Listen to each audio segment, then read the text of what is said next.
जब जब दहला विश्व हमारा, जब जब दहला विश्व हमारा, और जब जब बेमकसद खून बहा, चीन रूस जापान सभी ने भारत को एक दूत कहा, भारत को एक दूत कहा. My warm greetings to dignitaries. I am Mahira Khan from Chhattisgarh, and I am here to speak on the topic of peace building and reconciliation, ushering in the era of no war. Taking pride in India's history is one of the parch prans given by the Prime Minister in the age of Amrit Kal. And looking back at history, it is a proof that India has always been a harbinger of peace. No war does not mean that we have no reason to fight war. It only means that we give importance to peace by following values of compassion and forgiveness.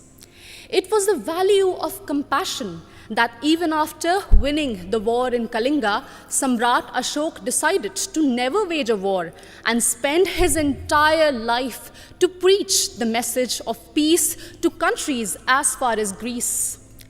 It was the value of forgiveness that even after the British sent our soldiers to world wars and our farmers to famines, Mahatma Gandhi still chose ahimsa and satyagraha for independence. Taking inspiration from India, Nelson Mandela also chose to forgive the apartheid regime in South Africa. My dear audience, like this year's theme, India for the World, India not only preaches but also practices Vasudhaiva Kutumbakam.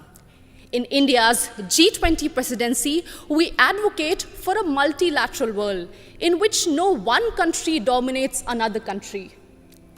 When China dominated Indo-Pacific, India rushed to help and support ASEAN countries.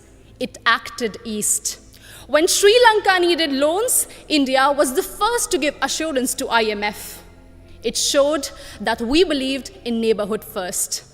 And when Turkey, Syria were hit by deadly earthquakes, India rushed for their aid. It showed our brotherhood. Remember, in 1945, after testing the first atomic bomb, Oppenheimer quoted from Bhagavad Gita, "Now I have become death, the destroyer of worlds."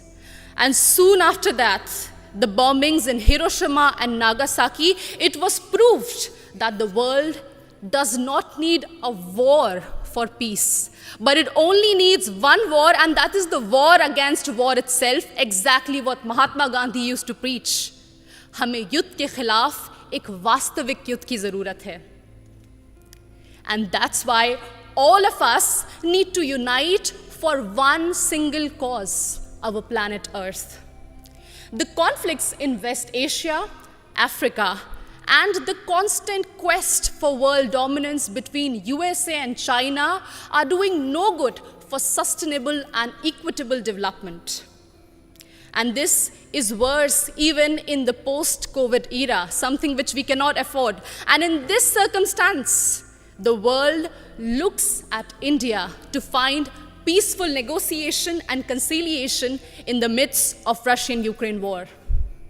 As the voice of Global South, we believe that few rich countries which have caused maximum war and pollution in the last century should pay for their mistakes by helping and not holding back technologies from poor countries. I understand that we might be divided by borders, but we believe that our culture, sports, and ideas could unite us. And in this condition, the world looks at International Solar Alliance for an equitable solution to green energy transition. Our jawar, bajra, and ragi are being celebrated as superfoods in the world today. And the world looks at Ayush for a healthy lifestyle. My dear audience, when one youth from Naxal-affected area of Abujmar in Chhattisgarh can strive and participate in international football, it inspires so many of us to strive for a home that is free of conflict and full of opportunities and growth. In us, in each of us, lies immense ability to solve any internal or external conflicts through peace, passion, and compassion.